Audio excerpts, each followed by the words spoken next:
Just about 6:51 this Friday, back with some breaking new details in our Sunrise Smart Start this Friday morning. Rochester police have identified the man killed and found on the porch of a drug house. This was yesterday morning. That victim, 40-year-old Curtis Wilson. The home is on Lyle Avenue near Sherman Street. Police say Wilson was involved in some sort of an argument which led to his death. At this point, they are not saying exactly how he was murdered. They do ask anyone with leads on this homicide investigation to please call 911. To Washington, the U.S. Senate just approved a measure to fund most of the Department of Homeland Security, giving in to the Democrats' key demand to keep ICE separate for the time being. This measure moves the nation a step closer to ending the partial government shutdown and getting workers with TSA paid as travelers are facing these long wait times. Just hours ago, President Trump said he was directing his new Secretary of DHS, Markwayne Mullin, to pay the thousands of TSA employees who've gone more than a month without a paycheck, and they were set to miss another today. They need to end the shutdown immediately, or we'll have to take some very drastic measures. Democrats held firm in our opposition that Donald Trump's rogue and deadly militia should not get more funding without serious reforms, and we will continue to fight. Democrats got their issue, I guess. And in the process, they are irreparably damaging the appropriations process. He's always had this ability, but clearly he wanted to hold TSA agents and the American people hostage. The bill that passed the Senate now moves over to the House to take it up. We now have the body camera video showing the moment an RPD officer was shot in the leg. That was 1 week ago this morning. The officer was released from the hospital and walked out the very next day, expected to make a full recovery thanks to his quick actions and the response from fellow first responders.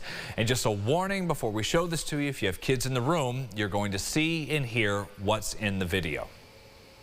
I'm shot! I'm shot! I'm shot! Help! Driving park. I'm bleeding out. A male went south on Lake Ave. He's on foot. Beanie. Heavier build. He's got black jacket, all black. In the back, get him. It's my leg. Sit down. It's my leg. Give me light! Give me light! You could hear and see the officer pulling out his tourniquet as he called for help. The doctor who treated him says that controlled bleeding is one of the main reasons he's still alive today. As for the suspect, police used a drone to find 34-year-old Shatik Cato, who is hiding in a pile of brush nearby. As police closed in on him, investigators say the suspect died by suicide. The footage from the drone has not been released. Your sunrise traffic and alert in Wayne County. If you're about to get on 104, it is closed east and westbound in Sodus due to a down pole and some wires in the road at State Street and South Geneva Road. Again, right there on 104 in the middle of Wayne County. We'll bring you an update on that about 7:25. It's a major turn of events in Brighton. Families there say they are worried about their health as crews uncovered a bunch of debris containing toxic chemicals on school grounds. They were out there getting ready to put in the new artificial turf next to the high school. That plan is now on hold. January 8th, 2 days after the work started, workers came across the problem when they were clearing the soil. An abundance of cinder, ash, glass, ceramic containing semi-volatile organic compounds such as lead, mercury, and arsenic.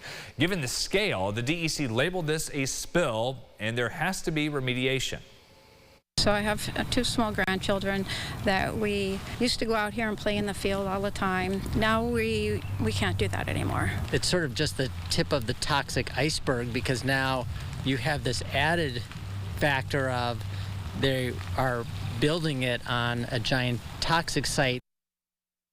The plot of land where the high school is now used to be the site of a brick manufacturing operation in the 1800s and early 1900s. District leaders and contractors say if they were to excavate, dig up the whole spill site, it would cost about $14 million.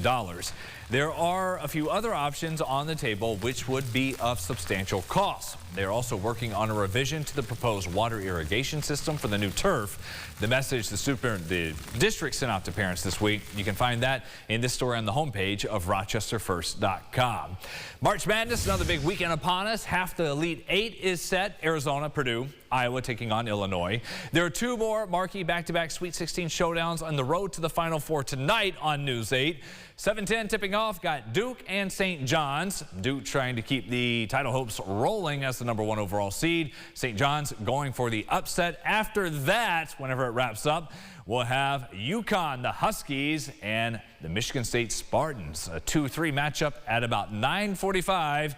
And we'll see who moves on to the Elite Eight. We'll have those winners playing each other on Sunday. How about that? Getting ready for it. Man. Know what we're doing tonight? Yes, got all that. Know what we'll be doing all weekend. Yeah, right. Fun to see that there. Good basketball games to watch. Yeah. And we are going to try to enjoy the chill out there right now. It is cold, but at least the sun is coming out over Lake Ontario. And then we'll see those temperatures warm up. Second Cup of Sunrise, the Rochester First streaming app. That's at 9. Enjoy your weekend, everybody. We'll see you back here, 7:25.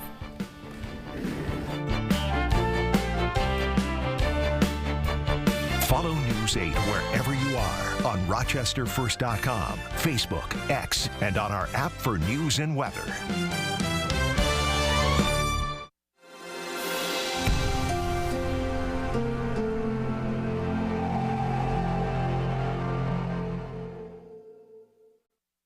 Get the Rochester First streaming app today for everything you love from News 8 On Demand. Plus exclusive shows you won't see anywhere else. Search ROC and download for free on Roku, Amazon Fire, and Apple TV.